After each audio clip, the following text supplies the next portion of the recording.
निम्नलिखित में से कौन सा एक अनुवांशिक विकार नहीं है? तो अनुवांशिक कौन सा नहीं है? तो अनुवांशिक मिक्सिडीमा नहीं है। मिक्सिडीमा अनुवांशिक विकार नहीं है। इसके अतिरिक्त सभी अनुवांशिक विकार हैं, जैसे कि अतिरक्त स्राव भी अनुवांशिक है, वर्णांधता कलर ब्लाइंडनेस वो भी अनुवांशिक है, अरंजकता वो भी आपका अनुवांशिक है। मिक्सिडीमा थायरॉक्सिन हार्मोन के अल्पस्रावन के कारण होता है। थायरॉक्सिन हार्मोन्स के अल्पस्रावन के कारण होता है। आयु के अनुसार मिक्सिडीमा के विभिन्न नाम हैं। भ्रूणावस्था, शिशुकाल में होने वाला रोग, जड़ मानवता है। यौवन काल में प्रारंभ होने वाला रोग यौन मिक्सिडीमा है, तथा वयस्क अवस्था में होने वाला वयस्क मिक्सिडीमा है। तो 3 तो यहीं दी गई हैं, इनको याद कर लीजिए। अगला प्रश्न है गैस्ट्रैक्नीमियम गैस्ट्रॉक्सी। अगला बढ़िया प्रश्न हमारी स्क्रीन पे है गैस्ट्रैक्नीमियस मांसपेशी। गैस्ट्रैक्नीमियस मांसपेशी मानव शरीर के किस भाग में है? तो किस भाग में है? वो निचली टांग में होती है। UPSI Uttar Pradesh sub inspector के एग्जाम में 2017 में पूछा गया प्रश्न है, देखिए सीधा सा याद करिए कहाँ पाई जाती है? घुटने के नीचे। अगला प्रश्न हमारी स्क्रीन पे है श्वसन के दौरान मनुष्य के द्वारा छोड़ी जाने वाली सांस में CO2 कार्बन डाइऑक्साइड अर्थात CO2 का परसेंटेज कितना होता है? तो CO2 का परसेंटेज कितना होता है? लगभग 4% के आसपास होती है, 4%। आइए और कुछ समझते हैं इसमें। मनुष्य एवं जीवों द्वारा की गई श्वसन प्रक्रिया में वायु का संगठन दिया गया है। तो अंतः श्वसन के दौरान जब अंदर की तरफ सांस लेते हैं तब क्या है? तो अंदर की तरफ सांस लेते हैं तो CO2 कितनी है? 0.03% जाती है। उच्छ्वास के दौरान जब छोड़ते हैं तो उसमें 4% के आसपास बाहर आती है। ठीक है। और श्वसन रिस्पिरेशन एक ऊष्माक्षेपी अभिक्रिया है। ये बात आप यहाँ से नोट डाउन कर लीजिए, बढ़िया क्वेश्चन इंपॉर्टेंट है। तो जो ब्लू बेबी सिंड्रोम होता है वो इसके कारण है, नाइट्रेट कारण। तो आइए इसको और समझ लेते हैं कि क्या क्या है इसमें। ब्लू बेबी शब्द का हिंदी में अर्थ होता है हृदय रोग से ग्रस्त शिशु। ब्लू बेबी का अर्थ क्या है? हृदय रोग से ग्रस्त शिशु। इस रोग में नवजात शिशु के पैरों, मुंह व सिर पर नीलिमा दिखाई देती है, नीला कलर। ऐसा इसलिए होता है क्योंकि नवजात शिशुओं को ऐसा प्रदूषित जल पिला दिया जाता है जिसमें नाइट्रेट की मात्रा 45 mg पर लीटर से ज़्यादा होती है। 45 मिलीग्राम प्रति लीटर से ज़्यादा होती है। मतलब ज़्यादा मत याद करिए, सिर्फ इतना याद करिए कि नाइट्रेट की मात्रा मतलब नाइट्रेट की अधिकता से ब्लू बेबी सिंड्रोम होता है। और ब्लू बेबी का अर्थ है हृदय रोग से ग्रस्त शिशु। नीला कलर तो बता ही दिया। नाइट्रेट की कितनी मात्रा हो जाती है? प्रति लीटर 45 मिलीग्राम से अधिक हो जाती है, तब दिक्कत आ जाती है। इतना जरूर याद करिए इसमें। अगला प्रश्न है छोटी आंत का उंगली की तरह का वह छोटा हिस्सा जो पोषक तत्वों को सोख लेता है। तो पोषक तत्वों को कौन सा एक छोटा सा हिस्सा है जो सोख लेता है? तो विली। अब आगे देखते हैं विली क्या है। छोटी आंत का उंगली की तरह का वह छोटा हिस्सा जो पोषक तत्वों को सोख लेता है उसको क्या कहते हैं? विली। तो विली कहते हैं। तो आइए देखते हैं विली क्या है, ध्यान समझिए। अब कुछ विली के बारे में बातें जान लीजिए। छोटी आंत आहार नाल का हिस्सा होती है। जो छोटी आंत होती है वो आहार नाल का हिस्सा होती है, आहार नाल का पार्ट है छोटी आंत। मनुष्य में छोटी आंत के अंदर विली पाई जाती है। छोटी आंत के अंदर विली पाई जाती है। और विली कैसी होती है? इसकी संरचना उंगली नुमा होती है। ये इसकी संरचना क्या है? उंगली नुमा होती है। यह भोजन के पाचन के उपरांत पोषक तत्वों को सोख करके शरीर के विभिन्न अंगों तक भेज देती है। ठीक है। अब और कुछ क्वेश्चन जैसे ये देखिए, सीलिया जो होता क्या होता है? सीलिया यूकैरियोटिक कोशिकाओं में पाई जाने वाली कोशिकांगों को कहा जाता है। जो सीलिया है वो यूकैरियोटिक कोशिका में पाए जाने वाले कोशिकांग हैं। अब एल्वियोली श्वसन प्रणाली का एक महत्वपूर्ण हिस्सा है। जो एल्वियोली है श्वसन प्रणाली का एक महत्वपूर्ण हिस्सा है। इसका कार्य क्या है? इसका कार्य रक्त प्रवाह से ऑक्सीजन और कार्बन डाइऑक्साइड अणुओं का आदान प्रदान करना है। तो इतना याद कर लीजिए इसमें। अगला प्रश्न अपनी स्क्रीन पे है हाइपोक्लीमिया किसकी कमी के कारण होता है? तो हाइपोक्लीमिया किसकी कमी से होता है? हाइपोक्लीमिया पोटेशियम कमी से होता है। अब हाइपोक्लीमिया जो है वो पोटेशियम कमी से तो होता है। आमतौर पर यह रोग तब होता है जब भोजन में पोटेशियम की कमी हो जाती है या फिर शरीर का पोटेशियम मूत्र या आंतों द्वारा बाहर निकल जाता है। इस रोग का लक्षण क्या है? इस रोग के लक्षण आप देख लीजिए। इस रोग के जो लक्षण है, कमजोरी, ऊर्जा की कमी, मांसपेशियों में ऐंठन, पेट में गड़बड़ी, अनियमित दिल की धड़कन या असामान्य ईकेजी इत्यादि हैं। ये चीज नोट डाउन करिएगा। अगला प्रश्न है, बौनेपन। बौनेपन, बच्चों को होने वाला बौनेपन का रोग किसकी कमी के कारण होता है? तो बौनेपन की जो रोग है वो किसकी कमी के कारण होता है? वो थायरॉक्सिन हार्मोन की कमी के कारण होता है। तो ध्यान समझिएगा, बढ़िया क्वेश्चन है। हमारे गले में सामने की ओर श्वास नली के ऊपर, हमारे गले में सामने की ओर जो श्वास नली होती है गले में, उसके ऊपर थायराइड नामक की ग्रंथि होती है, थायराइड। ठीक है, इसमें थायरॉक्सिन हार्मोन बनते हैं। यह हार्मोन सारे शरीर के मेटाबॉलिज्म को नियंत्रित करते हैं। तो मेटाबॉलिज्म क्या है? मेटाबॉलिज्म उन प्रक्रियाओं को कहते हैं जिनसे शरीर में एनर्जी उत्पन्न होती है।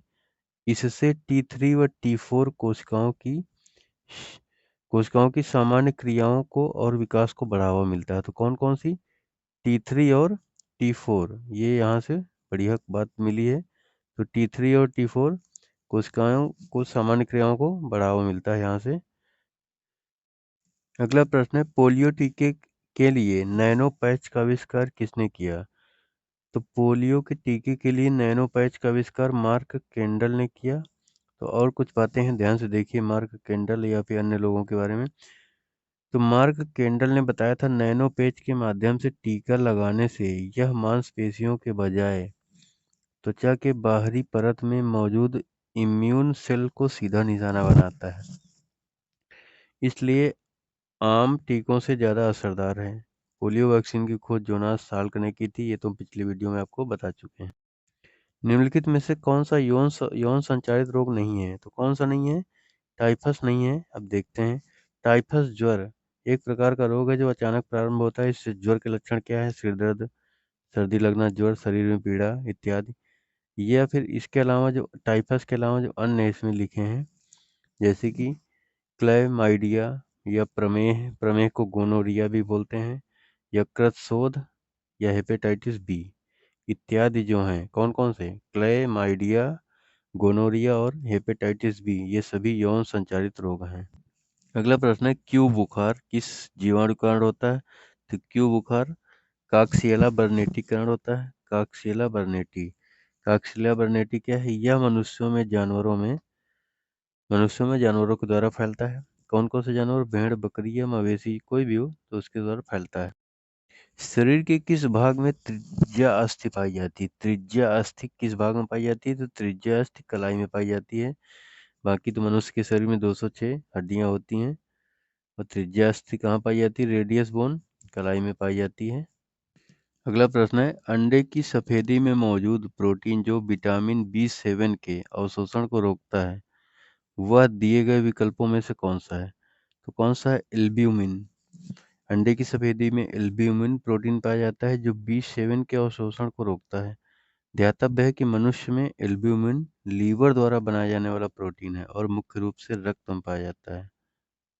अगला प्रश्न है, रोजेसिया एक आम बीमारी है जो मानव शरीर के किस भाग को प्रभावित करती है? तो रोजेसिया जो है त्वचा को प्रभावित करती है। है क्या रोजेसिया? मुहासों का बिगड़ा बिगड़ा हुआ रूप है जो मध्यम आयु में गोरी त्वचा वाली महिलाओं को ज्यादा होती है। महिलाओं में यह हार्मोन के असंतुलन, प्रेगनेंसी, गर्भ निरोधक गोलियों के गलत प्रयोग से होता है। इसके अलावा सूर्य के प्रकाश के संपर्क में आने, तनाव या धूम्रपान से भी ये समस्या हो सकती है। नेक्स्ट प्रश्न है, मानव शरीर में श्रोणि कंकाल का आकार क्या है? तो श्रोणि कंकाल का आकार कैसा है? तो श्रोणि कंकाल का आकार त्रिकोण है। तो आगे देखते हैं इसमें क्या है। श्रोणि मेखला पैरों की अस्थियों को अपने से जोड़ने के लिए संधि स्थान प्रदान करती है। जो श्रोणि मेखला है पैरों की अस्थियों को अपने से जोड़ने के लिए संधि स्थान प्रदान करती है। यह अंतरांगों को सुरक्षा प्रदान करती है। श्रोणि मेखला 3 प्रकार की अस्थियों से मिलकर बनी होती है। कौन कौन सी? Ilium, ischium, pubis. Ilium, ischium और प्यूबिस। इलियम, इस्चियम और प्यूबिस। अगला प्रश्न है, क्रोमेटिन जिनमें गहरी धारियां होती हैं जो अत्यधिक घना भरा होता है उसे क्या कहा जाता है? तो उसे कहा जाता है हेट्रोक्रोमेटिन। हेट्रोक्रोमेटिन क्रोमेटिन जिसमें गहरी धारियां होती हैं जो अधिक घना भरा होता है उसे हेट्रोक्रोमेटिन कहा जाता है। हेट्रोक्रोमेटिन को क्रोमोसोमल सेगमेंट के रूप में परिभाषित किया जाता है। हेट्रोक्रोमेटिन यूक्रोमेटिन के विपरीत कार्य करता है। यूक्रोमेटिन के विपरीत कार्य करता है। यह डीएनए तथा आरएनए पॉलीएमाइरेज को डीएनए तक पहुंचाने में अवरोध उत्पन्न करता है। अगला प्रश्न है, कौन सा खनिज मांसपेशियों और तंत्रिका तंत्र को सक्रिय और नियंत्रित करता है? तो कौन सा करता है? मैग्नीशियम करता है। कुछ और क्वेश्चन देख लेते हैं। मैग्नीशियम मांसपेशियों और तंत्रिका तंत्र को सक्रिय और नियंत्रित करता है। कुल मिला के मैग्नीशियम जो है मांसपेशियों और तंत्रिका तंत्र को सक्रिय करता है। यह मानव शरीर में पाए जाने वाले 5 रासायनिक तत्वों में से एक होता है। जो 5 प्रमुख रासायनिक तत्व होते हैं उसमें से एक है। मानव शरीर की जैविक क्रियाओं में सहयोग करता है। पत्तेदार सब्जियां, केला, शलजम, बादाम, काजू इसके प्रमुख सोर्स होते हैं। प्रश्न है, निम्नलिखित में से किस प्रकार की विषाक्तता में से किसको प्लाम्बिस कहा जाता है? तो प्लाम्बिस किसको कहा जाता है? सीसा विषाक्तता को कहा जाता है। तो कुछ क्वेश्चन और हैं जो ध्यान से देखिए। प्लाम्बिस के अलावा मानव शरीर या अन्य कोशिकाओं में सीसा अर्थात लेड की उच्च मात्रा बढ़ने पर जो समस्याएं होती हैं, सीसा अर्थात लेड की ज़्यादा मात्रा बढ़ जाती है तो उससे समस्याएं होती है, उसे प्लाम्बिस कहा जाता है। इसके लक्षणों का विकास देर से होता है। पेट में दर्द, तंत्रिका तंत्र से संबंधित बदलाव और चिड़चिड़ापन का लक्षण उभर कर सामने आता है। आर्सेनिक की विषाक्तता से ब्लैक फुट नामक बीमारी होती है। मोस्ट इम्पॉर्टेंट क्वेश्चन है कि ब्लैक फुट किसकी किससे होता है? तो ब्लैक फुट जो होता है वो आर्सेनिक की विषाक्तता से होता है। अगला प्रश्न है, कार्डियोलॉजी में दिल की धड़कन का अध्ययन करने के लिए निम्नलिखित में से किसका प्रयोग किया जाता है? तो यहाँ से दो क्वेश्चन है कि दिल की धड़कन का अध्ययन कार्डियोलॉजी में करते हैं, क्योंकि कार्ड जहाँ भी आएगा कार्ड का मतलब तो दिल से ही मतलब है उसका। देखते हैं तो इसमें जो आंसर है कैथोड रे ऑसिलोस्कोप है। तो देखते हैं और कुछ क्वेश्चन। हृदय से संबंधित विकारों को जांचने एवं इसमें सुधार करने की प्रक्रिया को कार्डियोलॉजी कहा जाता है। हृदय रोगों के डॉक्टरों को कार्डियोलॉजिस्ट कहा जाता है। कार्डियोलॉजी में हृदय की धड़कन का अध्ययन करने के लिए कैथोड रे ऑसिलोस्कोप का प्रयोग करते हैं। कैथोड रे ऑसिलोस्कोप का प्रयोग करते हैं। परमाणु कार्डियोलॉजी में रेडियोधर्मी उपकरणों का प्रयोग किया जाता है। जो परमाणु कार्डियोलॉजी होती है उसमें रेडियोधर्मी उपकरणों का प्रयोग किया जाता है। इलेक्ट्रोकार्डियोलॉजी का उपकरण हृदय की धड़कन के दौरान विद्युत परिवर्तन रिकॉर्ड किया जा सकता है।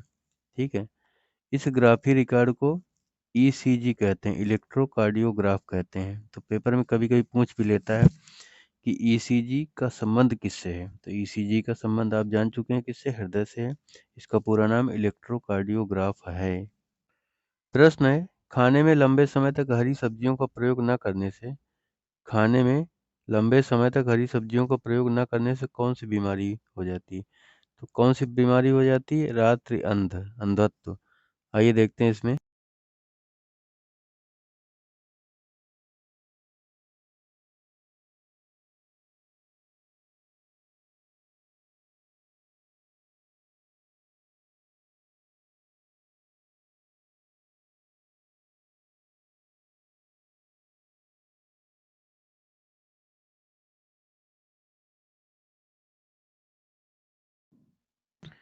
हरी सब्जियों में विटामिन ए बहुतायत मात्रा में पाया जाता है। हरी सब्जियों का प्रयोग न करने से शरीर में विटामिन ए की कमी हो जाती है।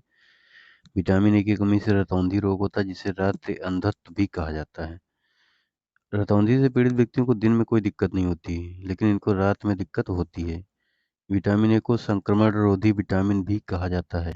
हमारा अगला प्रश्न है, मज्जा कोलेजन के गठन में कौन सा विटामिन मदद करता है? तो मज्जा में विटामिन सी मदद करता है। विटामिन सी से संबंधित प्रश्न देखते हैं। विटामिन सी का रासायनिक नाम आपको याद रखना अति आवश्यक है, एस्कॉर्बिक एसिड। यह जल में विलेय विटामिन है। ये बात आपको याद रखना है कि जल में विलय होने वाला विटामिन कौन है? Vitamin C. विटामिन सी की मदद से हड्डियों के जोड़ में कोलेजन पदार्थ अर्थात मज्जा, रक्तवाहिकाएं, लिगामेंट्स, कार्टिलेज आदि अंगों का पूर्ण रूप से निर्माण होता है। मज्जा कोलेजन के गठन में विटामिन सी मदद करता है, तो हम बता चुके हैं आपको। मज्जा कोलेजन के गठन में कौन सा विटामिन मदद करता है, तो विटामिन B6 मदद करता है। B6 का रासायनिक नाम एस्कॉर्बिक एसिड है। यह जल में विलेय विटामिन है। विटामिन सी की मदद से हड्डियों को जोड़ने वाले पदार्थ जैसे कोलेजन, मज्जा और कुछ अन्य हैं जैसे रक्त वाहिकाएं, लिगामेंट्स, कार्टिलेज आदि अंगों का पूर्ण रूप से निर्माण होता है। निम्नलिखित में से कौन सा विटामिन को मानव शरीर में संश्लेषित किया जा सकता है? किस विटामिन को मानव शरीर में संश्लेषित किया जा सकता है? तो विटामिन B3 को मानव शरीर में संश्लेषित किया जा सकता है।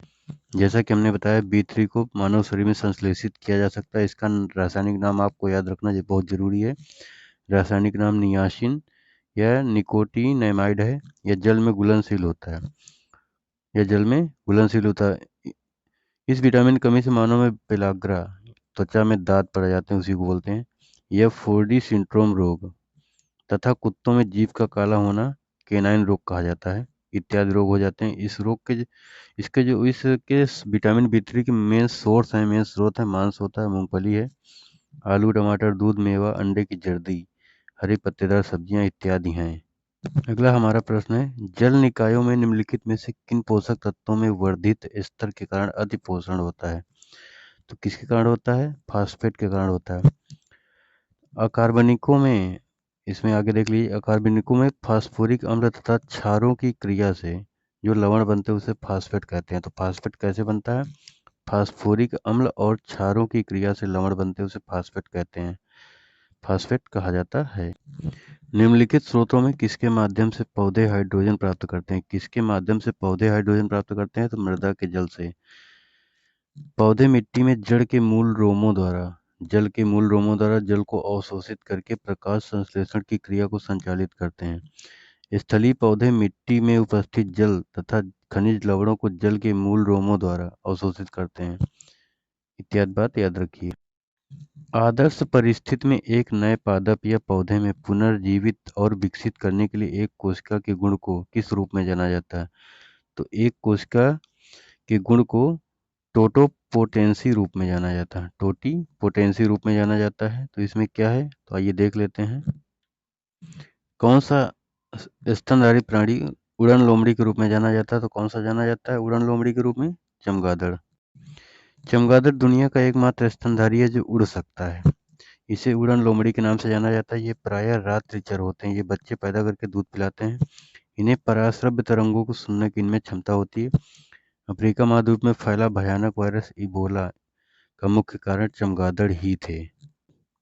विज्ञान की निम्नलिखित शाखाओं में कौन सी आंत के अंगों के अध्ययन से संबंधित है? स्प्लेंक्नोलॉजी आंत के अंगों से अध्ययन से संबंधित है, तो स्प्लेंक्नोलॉजी। तो आइए अब बाकी देख लेते हैं। फार्माकोलॉजी, रिमेटोलॉजी, ये किससे संबंधित है? फार्माकोलॉजी विज्ञान की वह शाखा जिसमें दवाओं के निर्माण व उनके प्रभाव से के संबंध को अध्ययन किया जाता है। रूमेटोलॉजी एक चिकित्सा शब्द है। इसके अंतर्गत गठिया संबंधित रोगों का निदान व उपचार होता है रूमेटोलॉजी में। मूर्छा शास्त्र एनेस्थीसियोलॉजी के अंतर्गत बेहोश करने की विधि से संबंधित अध्ययन किया जाता है। शल्य क्रिया के लिए उस स्थिति का निर्माण किया जाता है जिसमें व्यक्ति को दर्द का एहसास न हो। अगला प्रश्न है, अंकुरण के दौरान जल्दी पुष्पण की प्रक्रिया को प्रेरित करने के लिए बीज के द्रुत शीतन उपचार की प्रक्रिया को कौन सी प्रक्रिया कहा जाता है? तो उसको कहा जाता है बीज प्रशीतन, वर्नलाइजेशन। अंकुरण के दौरान जल्दी पुष्पन की प्रक्रिया को प्रेरित करने के लिए बीज के द्रुत शीतन उपचार की प्रक्रिया को वर्नलाइजेशन या प्रशीतन कहा जाता है। फूलों और बीजों का उत्पादन करने के लिए इन पौधों को एक प्रक्रिया से गुजरना पड़ता है जिसे वर्नलाइजेशन कहा जाता है। इसका मतलब पौधों को फूलों का उत्पादन करने से पहले ठंड की अवधि का अनुभव कराना है।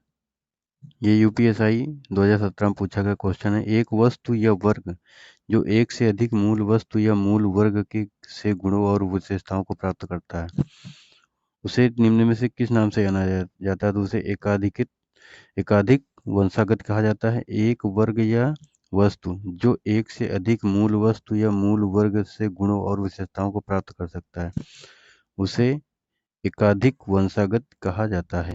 एकाधिक का अर्थ ही है एक से अधिक। बढ़िया क्वेश्चन है। जीनोम एडिटिंग क्या है? तो जीनोम एडिटिंग क्या है?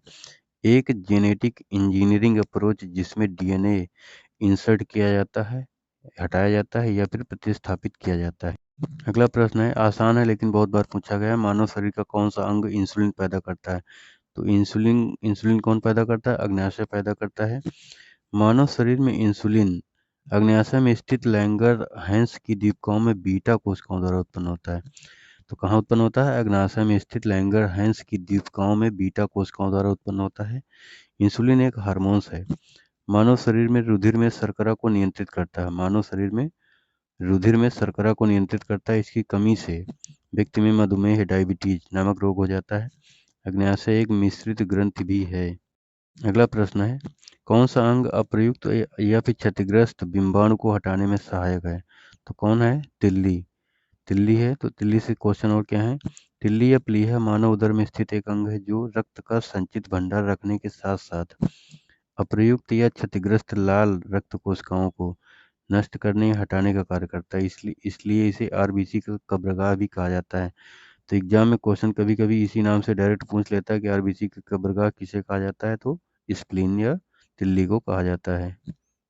अगला प्रश्न है, महाधमनी के शीर्ष पर शुरू होती है। महाधमनी किसके शीर्ष से शुरू होती है? तो महाधमनी बायां निलय के शीर्ष से शुरू होती है। तो इसमें और कुछ क्वेश्चन है। तो महाधमनी का जो प्रारंभ होता है बाएं निलय मतलब लेफ्ट वो वर्टिकल से होता है। इसके द्वारा पूरे शरीर में ऑक्सीजन मिश्रित रक्त का संचरण होता है। महाधमनी से पूरे शरीर में ऑक्सीजन मिश्रित रक्त का संचरण होता है। यह शरीर की सबसे बड़ी धमनी है। इसका व्यास प्रायः 3 सेंटीमीटर होता है। इस धमनी के उद्गम वाले भाग के छिद्र पर ट्राइकाप्टिड वाल्व पाया जाता है। तो ये बढ़िया क्वेश्चन है। यहाँ से ट्राइकाप्सिड वाल्व कहाँ होता है? तो महाधमनी के उद्गम वाले स्थान पर होता है, शुरुआत में। अगला प्रश्न है, फेफड़ों की ऐसी कौन सी बीमारी है जो क्रिस्टलीय सिलिका के अंतः शोषण, अवधारण और उसके प्रति फुफ्फुसी प्रक्रिया के कारण होती है, जो लंबे समय तक एक पत्थर तोड़ने और उत्खनन कार्य से जुड़े रहने की वजह से लोगों में पाई जाती है? राष्ट्रीय मानवाधिकार आयोग द्वारा इस बीमारी का नियंत्रण और उसकी रोकथाम की आवश्यकता पर जोर दे रहा है। तो कौन सी बीमारी है? सिलिकोसिस। तो आइए कुछ और बातें जानते हैं। सिलिका कणों और टूटे पत्थरों की धूल की वजह से सिलिकोसिस नामक रोग हो जाता है। सिलिका कणों और टूटे पत्थरों की धूल की वजह से सिलिकोसिस नामक रोग हो जाता है। धूल सांस के साथ फेफड़ों तक जाती है और धीरे धीरे बीमारी का रूप ले लेती है। यह बीमारी खासकर पत्थर के खनन, रेत बालू के खनन, पत्थर तोड़ने के क्रशर, कांच उद्योग, मिट्टी के बर्तन बनाने के उद्योग और पत्थर को काटने रगड़ने जैसे उद्योगों में काम करने वाले मजदूरों में पाई जाती है। अगला प्रश्न है, मछली की किस्मों के तलमज्जी प्रकार कहाँ पाए जाते हैं?